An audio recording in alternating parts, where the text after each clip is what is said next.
Welcome to No Movies in Hell. Hi, I'm LaClaw Scott, and this episode 22, Maybe. I think. Yeah, I think it's episode 22. Don't Look Up, Adam McKay film.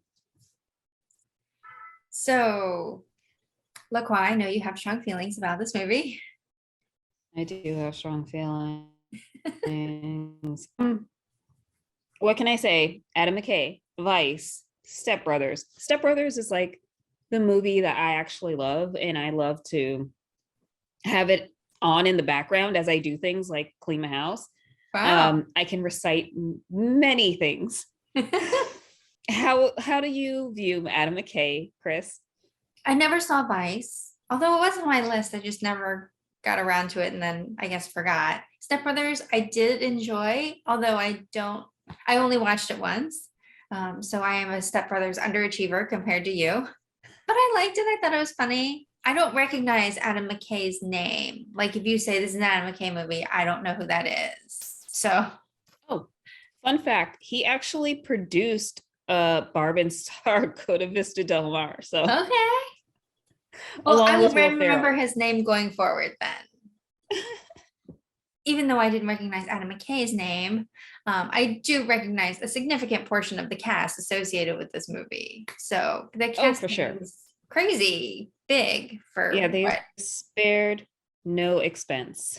I did have high expectations for the movie only because you got all these people to sign on. Although I don't know when it was made. I don't know either, but judging by like the scenes, some of the scenes for me, which actually is reflective in my scores, really told me that a lot of the stuff was green screened. So maybe they filmed it the middle of last year amid the COVID surge, but it seemed like a lot of things were kind of put together in post.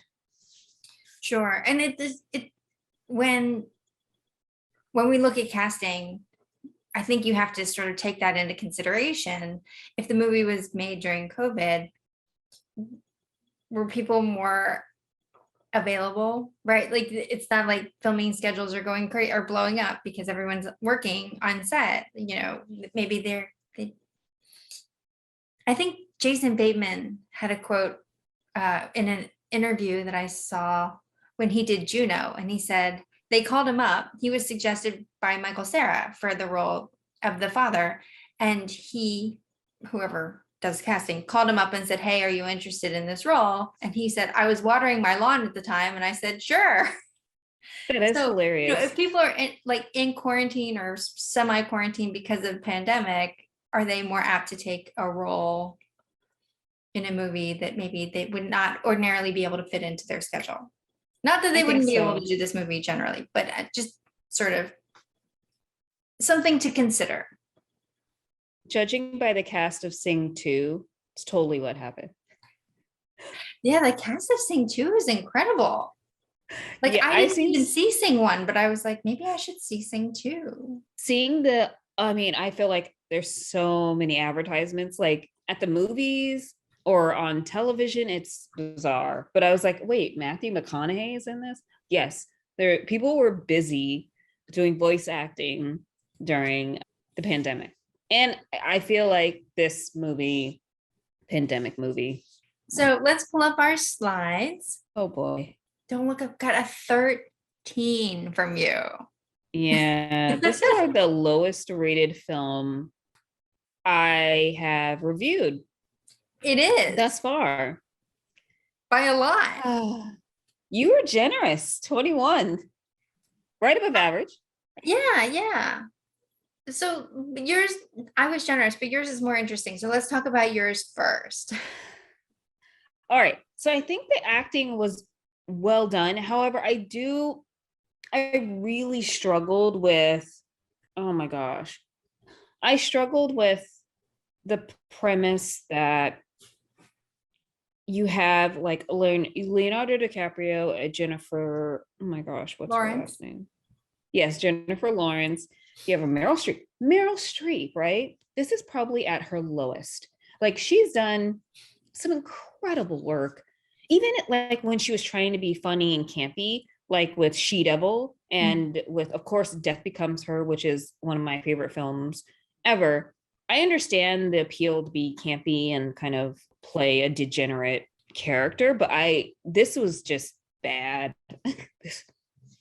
But also there was a budget, right? Like if Leo is commanding 20 million a picture, Jennifer Lawrence, multiple Oscar winner, Meryl Streep, multiple Oscar winner. Does she have like 6, I think?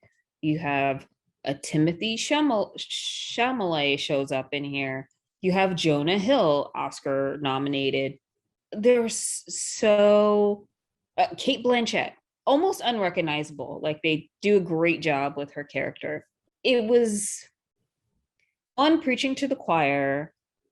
I think I'm done with this kind of dumbing down or punching down on the American public. Like we understand that there are going to be naysayers but this was overloaded with the message and dumb Americans and the media. You have to have some type of sexiness or appeal for the media to care. And also like technology taking over to, try to make a profit out of a really dire situation. So this combination just did not work for me. And then on top of that, it was like the special effects were horrible. The green screen, like what they did, the cheap shots, it didn't work for me. What about you, Chris? So I thought for what it was generally average. The acting for the caliber of actors they had, the acting was good, but it was what you would it was what you would expect. Like it wasn't blowing anybody out of the water. I did give it a 2 across the board. I thought cinematography was average, for the parody type of movie or like dark comedy or whatever we're calling it. I call it a drama, I guess. But for what it was, I think everything was pretty average. The production quality I thought was pretty good for COVID times, assuming that they couldn't get out to every place they wanted to. It's still a big budget movie. It still they changed sets a lot. So I gave them a 3 on that. Hair and makeup, I thought was interesting. The choices the hair and makeup person made, they were putting their 2 cents in, right? Meryl Streep's hair looked fake. That is a direct call to Donald Trump's hair, right? Like, so I did think that they did a good job, the hair and makeup, of making their own statement. There was somebody else who I thought like their makeup was pretty good.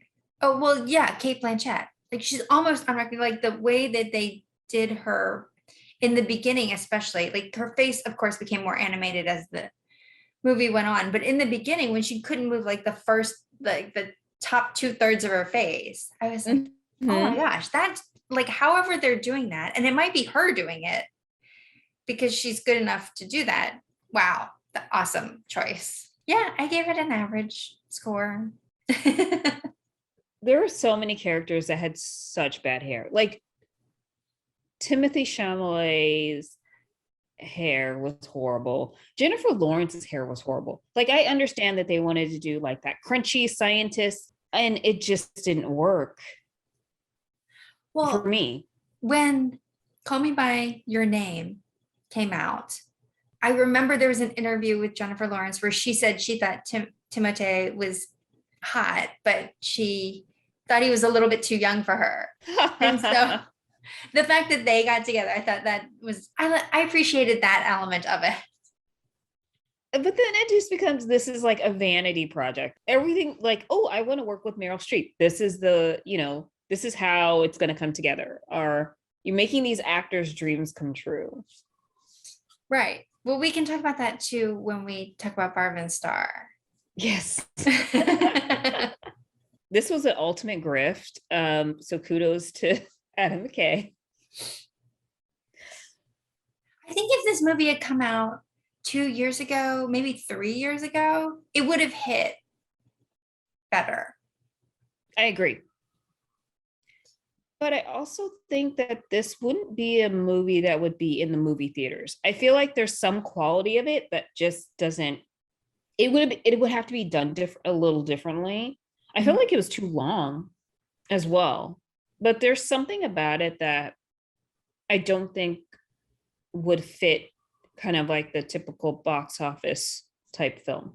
And I just can't put my finger on it. Yeah, you might be right. I mean, I think it's weird to me the things that they put in theaters and the things that they pull and the things, how quickly things come and go and how long other things linger. I don't understand the decisions behind those for the most part, but I'm sure there's an algorithm somewhere working 24 hours a day, figuring that stuff out. So because I watched Step Brothers like 6 times in the last year, the Netflix was like, oh, people like Adam McKay. People like comedy or physical comedy. Hey, Adam McKay, here's the formula to success. Maybe. I do think that there were a lot of things in there that if the timing was off. You don't know like how things got delayed because of COVID. Like maybe it was scheduled to come out earlier. Like look at Top Gun. We've been waiting for Top Gun for 2 years. Have we? I feel like we have. I didn't say 25 years. Yeah, we've been waiting for 2 years. Yeah, that's true. That's true. It is on the, I feel like it's on the calendar for like 4th of July weekend this year. Right. But it was May and it was November and it was like, it keeps getting pushed. So I don't know. Is it going to come out in July? Who knows? Yeah. Do you have anything to plug for this episode? I don't, but you can catch our reels and other films that didn't quite make a YouTube. We have reviews and more visual content on Instagram. So follow us. That's right. No Movies in Hell on Instagram. And do you have anything to plug, Chris? I don't. I have nothing to plug. I should get something though, right? Well, I guess things are on lockdown for like I Heart Korean Movies. I am still looking at what foreign language movies are coming through AMC Empire. Even though I'm not there, I'll post it on the I Heart Korean meetup discussion board just to let people know, because I do think sometimes they come in and go so fast that if you're looking, you might not see it. All right, everyone. Well, join us for our next episode. It will be Barb and Star Go to Vista Del Mar. Thanks, guys. Thanks, everyone.